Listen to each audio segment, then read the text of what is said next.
ngobrol yang bermanfaat, ngobrol perkara iman. Ya, kita buka. Assalamualaikum warahmatullahi wabarakatuh. Waalaikumsalam warahmatullahi wabarakatuh. Alhamdulillahirabbil alamin. Wassalatu wassalamu ala asyrafil anbiya'i wal mursalin. Nabiyyina Muhammad alaihi afdhalus salam wa atammu taslim. Amma ba'd. Alhamdulillah al-Malik al-Quddus as-Salam an'ama 'alaina bidin al-Islam wa atamma 'alaina al-in'am. Asyhadu an la ilaha illallah bayyana lana al-halala wal-haram wa asyhadu anna Muhammadan 'abduhu wa rasuluhu al-mab'uts rahmatan lil anam. Amma ba'd. Segala puji pada Allah, Zat yang maha mampu atas segala sesuatu, Zat yang maha penyayang, sehingga Ia menakdirkan dengan rasa sayangnya untuk kita berkumpul di sini dan memudahkan perjalanan Ustaz tadi dari Jakarta Pusat ke sini untuk silaturahmi dengan yang sedih dan Allah mudahkan, alhamdulillah. Jadi saya mau memberikan motivasi tentang menuntut ilmu. Kita ya harus mempunyai motivasi, harus mempunyai hadis atau perkataan. Kadang kita membutuhkan ya. Kadang orang tidak membutuhkan, orang yang memang benar-benar mereka niat yang menuntut ilmu dalam ikhlas, mereka tidak akan membutuhkan motivasi karena mereka tahu keutamaan ilmu itu apa. Akan tetapi kebanyakan orang membutuhkan motivasi, termasuk juga ustaz yang kurang, yang masih banyak kekurangannya. Motivasi ini untuk membuat kita semangat belajar menuntut ilmu. Paling masih muda, masih di usia SMP SMA ya. Saya juga pernah ada di posisi antum, ada di fase antum dan di umur yang sama, saat di pondok. Ya, jadi motivasi itu termasuk juga penting. Motivasinya adalah tentang menuntut ilmu. Sebenarnya kita tidak membutuhkan motivasi ketika kita sudah tahu hadis yang tidak asing lagi bagi telinga kita dan banyak yang hafal, yaitu hadisnya adalah man salaka tariqan yaltamisu bihi ilman sahala Allah bihi ila al-jannah. Apa kebanyakan? Barang siapa yang jalan menuntut ilmu, dia mau menuntut ilmu, maka Allah akan memudahkan baginya jalan ke surga. Dan juga ada hadis yang lain, yaitu talabul ilmi fariidatun ala kulli muslimin. Menuntut ilmu adalah hukumnya wajib atas semua muslim, atas setiap seorang muslim dan muslimah pastinya. Ini sebenarnya sudah mencukupkan motivasinya. Tadi surga berarti menuntut ilmu sudah surga. Kalau kita mendapatkan surga, maka tidak ada lagi yang kita minta. Jika kita nanti di surga, kita tidak akan ada lagi yang kita minta. Sudah terpuaskan. Dalam hadis dikatakan Nabi Allah SWT berkata kepada penduduk surga, apalagi yang kalian inginkan? Maka ahli surga bilang, ya Allah, sesungguhnya Engkau telah mencukupkan kita dan sesungguhnya Engkau menolong kita, menjauhkan kita dari neraka. Maka cukuplah itu. Emang ada kenikmatan apa lagi? Dan ketika itu Allah membuka batas hijab yang ada di antara mata manusia dan Allah. Dan ketika dibuka itu, maka manusia melihat, terbuka matanya dan bisa melihat Allah, bisa melihat bagaimana wajah Allah, bagaimana indahnya wajah Allah. Maka ketika itu maka tidak ada kelezatan yang lebih nikmat daripada kelezatan melihat wajah Allah Subhanahu wa ta'ala. Dan kenapa dikatakan wajib? Kenapa menurut ini dikatakan wajib? Salah satunya ini, kalian sekarang pasti banyak belajar kan? Terus baru tahu, ternyata ini nggak benar ya. Berarti kalian kemarin tidak mengetahui. Kemarin ketika itu jahil masalah sesuatu. Nah itu dinamakan kejahilan atau ketidaktahuan adalah kegelapan. Dan pengetahuan atau ilmu, apalagi ilmu agama di sini dalam kutip ilmu agama, ya ilmu agama itu bagaikan cahaya. Jadi kalian tadi yang tidak tahu kemudian menjadi tahu. Jadi kalian tidak dari kegelapan ke cahaya, ke terang. Dan ketika itu, jika kita mempunyai ilmu, maka jangan lupa kita praktekkan. Jangan lupa kita dakwahkan. Karena setelah kita menuntut ilmu, kita mengamalkan urutannya ini. Menuntut ilmu, mengamalkan, ini apa ya? Menuntut ilmu, mengamalkan, dan yang terakhir berdakwah kepadanya. Kita mendakwahi orang-orang kepada ilmu yang kita pelajari. Dan itu yang dakwah itu sangat mulia dan sangat pahala yang luar biasa. Sebagaimana yang saya katakan sekarang, kalian ketika mengamalkan apa yang saya ucapkan, maka kalian mendapatkan pahala dan kalian tidak berkurang pahalanya sedikit pun. Jadi kalian akan dakwah ketika kalian pulang dari sini liburan. Jangan lupa kita amalkan apa yang kita pelajari selama ini. Jika tidak, maka tidak ada gunanya.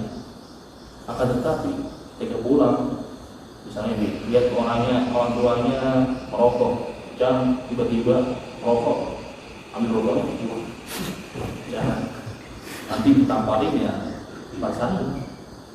Akan tetapi kita berdakwah dengan lembut, dengan cara yang baik. Mau'izah hasanah. Id'u ila sabili rabbika bil hikmati wal mau'izah hasanah.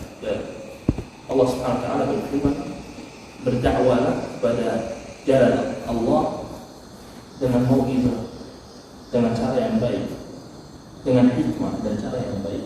Dan juga menjadi motivasi, salah satu motivasi. Ketika kita sebutkan setiap nama seorang ulama,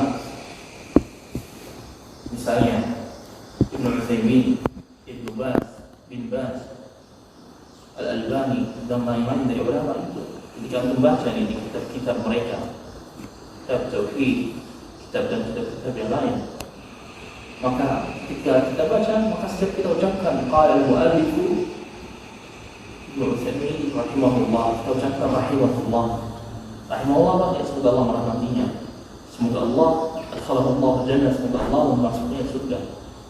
Setiap kita sebutkan nama mereka, kita ucapkan doa untuk mereka, padahal mereka sudah lama, sudah berlalu, atau sudah 100 tahun, bahkan lebih dari 100-an.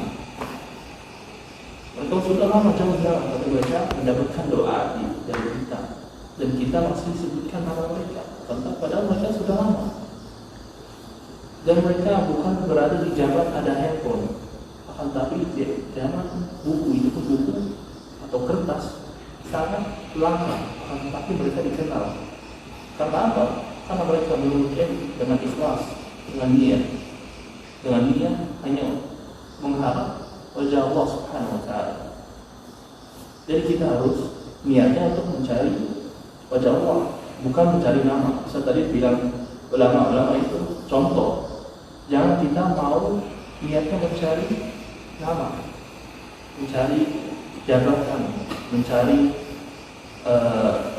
sum'ah atau nama baik untuk memperbaiki nama kita. Jangan.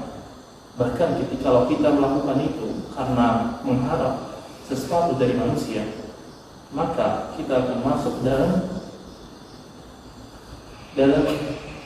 ancaman hadis Nabi Muhammad SAW yang dikatakan sab'atun la yudhilluhumullah fi yawma la dhilla illa dhilluh. 7 golongan manusia, 7 orang atau golongan manusia yang tidak Allah berikan naungan untuk mereka pada hari yang tidak ada naungan kecuali yang Allah berikan. Jika itu matahari berada di hari kiamat, matahari itu berada di sejengkal atau satu hasta dari kepala kita, orang-orang keringatan, orang-orang sampai tenggelam dengan keringatnya. Dan ketika itu ada sebagian orang yang mendapatkan naungan, tidak kena pada panasnya matahari, dan itu adalah orang yang beriman. Akan tapi yang tadi mencari nama, mengharapkan sesuatu dari manusia ketika menuntut ilmu, maka dia akan juga tenggelam dalam keringatnya karena kena matahari tadi. Jadi ini sangat penting. Kita harus perbaiki niat dari sekarang. Setiap hari kita perbaiki niat. Bukan berarti kita harus menunggu awal tahun atau awal tahun pelajaran baru kita ganti niat, perbarui niat. Kita harus perbarui setiap hari. Jadi ya, misalnya kalian yang untuk orang tua, saya nanti di sini, saya belajar di sini karena orang tua maksa atau mencari teman, atau tidak ada pilihan. Jangan seperti itu. Kalau kita itu tidak berguna dan berdosa, ya. Dan ketika itu susah, maka kalau antum sekalian sekarang untuk mengaji Al-Quran, dan merasa kesusahan, maka kalian bertanya-tanya, kenapa ya Allah kalian berdoa? Kenapa ya Allah? Padahal kalian ada yang niatnya tidak benar, niatnya untuk orang tua atau untuk mencari teman dan lain-lain, niat yang buruk namanya, maka itu akan membuat susah hafalan kalian. Kalian merasa kenapa susah? Karena niatnya tidak baik, niatnya tidak benar. Kalau niatnya benar, insya Allah Allah akan memudahkan. Insya Allah Allah berikan tazkir dan isi. Juga kita harus perhatikan yang namanya hubungan. Ini untuk kita sukses dalam kehidupan dunia dan akhirat. Kita harus perbaiki hubungan dengan siapa saja. Yang pertama, hubungan kita dengan Allah Subhanahu wa Ta'ala. Yang kedua, hubungan kita dengan diri kita. Yang ketiga, hubungan kita dengan orang lain. Hubungan Allah bagaimana? Kita melakukan apa yang Allah perintahkan. Suruh sholat, suruh zakat. Dan juga dari melakukan apa yang Allah perintahkan, kita menerima takdirnya. Kalau misalnya ada saudara yang meninggal, orang tua meninggal, maka kita harus menerima dengan lapang hati. Karena emang sudah terjadi dan kita tidak akan mengubahnya. Emang semua akan meninggal, semua akan terjadi musibah. Orang tidak akan tetap di atas, pasti tidak ada waktunya dia di bawah. Jadi kita harus menerima takdir. Dan yang terakhir ini adalah menjauhi apa yang Allah larang. Jadi kita jangan maksiat, jangan melakukan yang haram, jangan kasar, jangan dusta, jangan melakukan sesuatu memperolehkan diri seperti merokok, minum dan yang lain-lain. Sangat berbahaya. Semua keadaan berawal dari yang kecil. Kita tidak akan terjerumus ke tiba-tiba setan berpikir, dia tidak akan menjerumuskan kita. Tidak mungkin orang baru lahir atau orang masih kecil tiba-tiba dia langsung bisa melakukan dosa-dosa yang besar. Pasti dia dosa kecil dulu. Misalkan dia makanya baru awal mula dari merokok, kemudian terakhir kena narkoba, kemudian overdosis, kemudian dia meninggal dalam keadaan dia kebanyakan berobatan. Jadi kita harus benar-benar berhati-hati.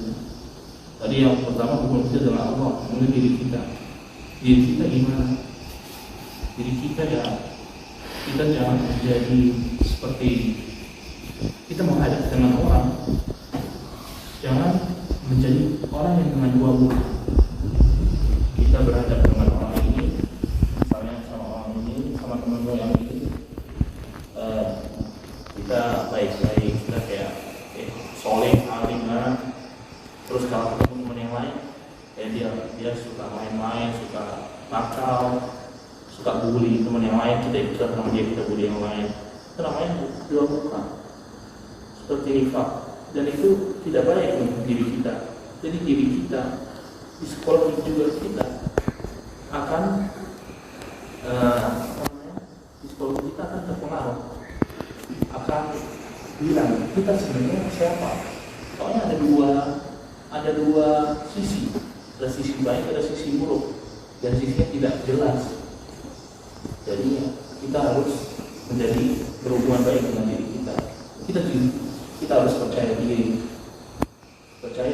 dan tidak menyombongkan diri juga, dan juga tidak boleh merendahkan diri dengan kata kutip seperti sebenarnya kita mampu, akan tetapi kita bilang nggak mampu, nggak bisa. Yang kita disuruh iman, kita tidak mampu, padahal kita sebenarnya mampu, akan tetapi kita merendahkan diri, padahal tidak baik posisinya seperti itu. Kemudian terakhir tadi hubungan kita dengan orang lain, hubungan kita dengan orang lain, ya, akhlak kita dengan orang lain, bagaimana kita bersikap sama orang lain. Ya, intinya kita berakhlak sebagaimana dikatakan oleh Aisyah radhiyallahu anha, kana khuluqu Nabi sallallahu alaihi wasallam kana khuluquhu al-Qur'an.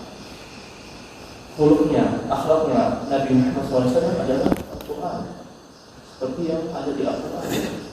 Akhlaknya baik, indah. Orang kafir pun mereka senang melihat akhlak Nabi. Mereka senang bermuamalah dengan Nabi SAW. Mereka percaya bahwa mereka amanah, bahwa dia jujur, bahwa dia orang yang tidak akan mengkhianati, tidak akan menipu. Orang kafir pun senang sama Nabi Muhammad SAW dalam hal ini. Jadi kita harus berakhlak yang baik. Apalagi kalian anak media dan Quran itu adalah luar biasa. Apalagi dalam tadi saya bilang untuk ilmu yang paling utama. Supaya tak berlama juga mereka menuntut ilmu yang pertama, mereka menghafalkan Quran dari umur seperti Asy-Syafi'i. Mereka menghafalkan Quran umur 8, umur 10 sudah hafal Quran. Itu yang pertama mereka pelajari. Kalian sekarang lagi menghafalkan Quran, maka itu luar biasa. Dan kesempatan tidak ada kalau kita tinggalkan, maka tidak akan terulang. Sebagaimana Nabi Muhammad SAW bersabda, Inna Allah nafa bihadal kitab aqwaman wa yudhillu bihi akharin. Sesungguhnya Allah mengangkat derajat sebagian kaum dengan Quran ini, dengan kitab ini yaitu Al-Quran, dan merendahkan sebagian yang lain dan menghinakan sebagian yang lain. Mengangkatnya gimana? Ya karena mereka menghafalkan Al-Quran dengan niat yang baik, karena mengharap kepada Allah, dan mereka berdakwah kepadanya, mereka mengajarkannya kepada orang-orang yang tahu. Merendahkannya gimana? Orang-orang yang tidak benar menghafalkan Al-Quran, mereka mengharap sesuatu dari manusia, atau orang yang menghina Al-Quran pasti akan dihina oleh Allah Subhanahu wa Ta'ala. Seperti siapa? Seperti Ahok, dia di penjara, di demo oleh satu negara, dibully sama satu negara. Dan banyak lagi contohnya, mereka menistakan Quran dan mereka setelah itu mendapatkan pahitnya. Mereka mendapatkan hukuman di dunia sebelum nanti di akhirat. Jadi tadi ya, Al-Quran, berhubungan baik dan beradab yang baik. Soalnya ulama dahulu mereka mempelajari adab sampai 30 tahun. Kalau kalian cuma santri, orang awam, orang tidak santri yang tidak tahu pondok, mereka akan lihat dari akhlak. Tidak peduli antum hafalannya berapa, tidak peduli antum membaca 1000 kitab. Tapi mereka akan melihat dari akhlak antum. Kalau antum misalnya di depan dia suka ngomong kasar, tidak akhlak baik, bercanda berlebihan dengan orang awam, maka dia akan tidak peduli. Ya, apa bedanya dia sama orang yang lain, sama orang santri atau orang yang biasa-biasa aja? Jadi kita akhlak ada dengan orang lain, orang awam khususnya harus diperhatikan. Kita harus berpikir ulang ketika kita mau melakukan sesuatu dengan orang awam. Ada mungkin kata hadis sesungguhnya Al-Quran datang syafi' sebagai syafi'. Ada yang apa? Ada yang apa? Setelah saya sesungguhnya Al-Quran ini datang sebagai pemberi syafaat pada hari kiamat. Kan sangat terkenal. Coba kalau bisa diucapkan dalam bahasa Arab. Coba. Oh iya. Ya sahih. Sawah. Artinya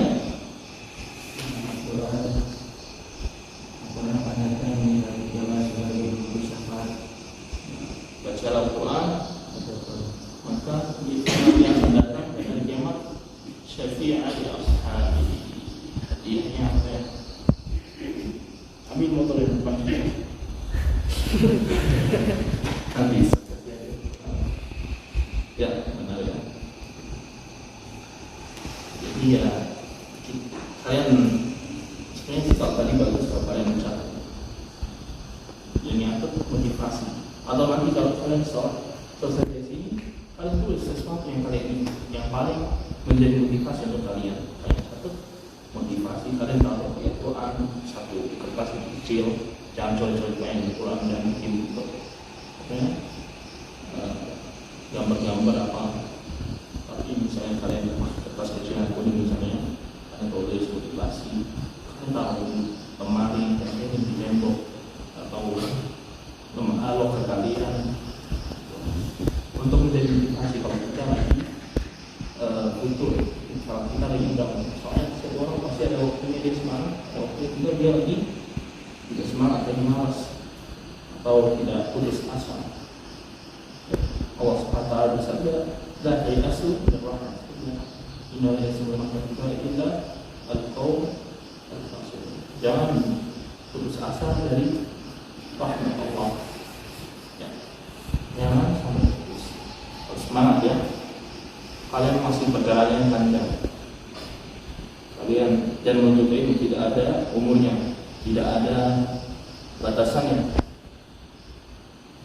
Ulama mengatakan, seorang ulama mengatakan, talabul ilmi minal ahdi ilal lahdi. Menuntut ilmu dimulai dari kita awal lahir sampai kita berada di kuburan, sampai kita meninggal maksudnya. Jadi kalian masih panjang perjalanan, jangan berhenti belajar. Mau belajar yang dibutuhkan mana dalam ilmu agama, mau belajar yang lain juga apa-apa, tapi jangan lupa ilmu agama karena dia akan berguna di dunia dan di akhirat. Kalau ilmu dunia kimia atau apa berguna yang di dunia, tapi di akhirat tidak ada gunanya. Kita tetap belajar, kita tidak boleh ketinggalan. Ada pertanyaan yang ditanyakan, dipersilakan, atau mungkin ada yang mau tanya motivasi yang tadi bisa sebutkan, bisa persilakan.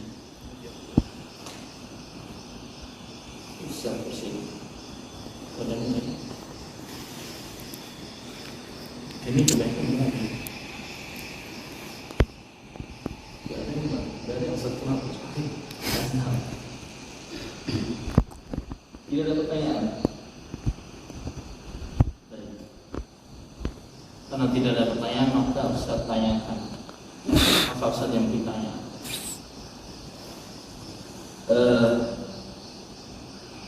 Berapa pembagian waris kepada orang yang meninggal kakeknya? Ilmu kita tinggi. Sudah, tidak usah. Coba lanjutkan surat Al-An'am ayat 37. Yang paling banyak hafalannya sini siapa? Azam pastinya harus sudah banyak. Naam. Berapa? Satu apa?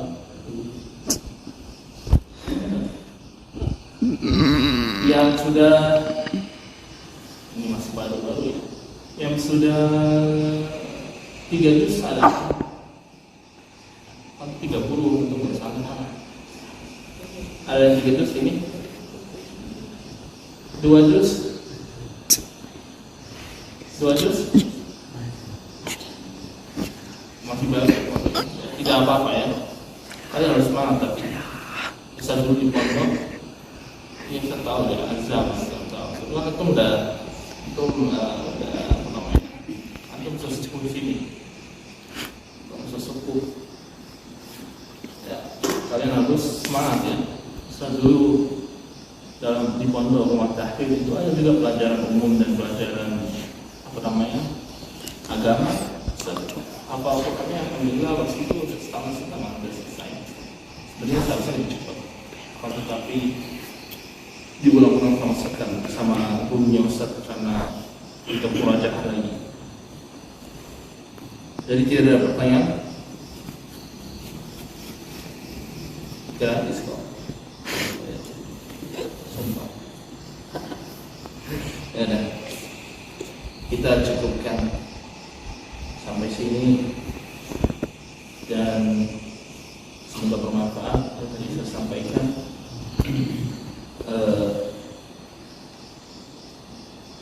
وفقني الله وإياكم ويسر الله لكم طلبكم للعلم نسأله علما نافعا ورزقا طيبا وعملا متقبلا ونسأله أن يزيدنا علما ويرزقنا فهما يا رب العالمين.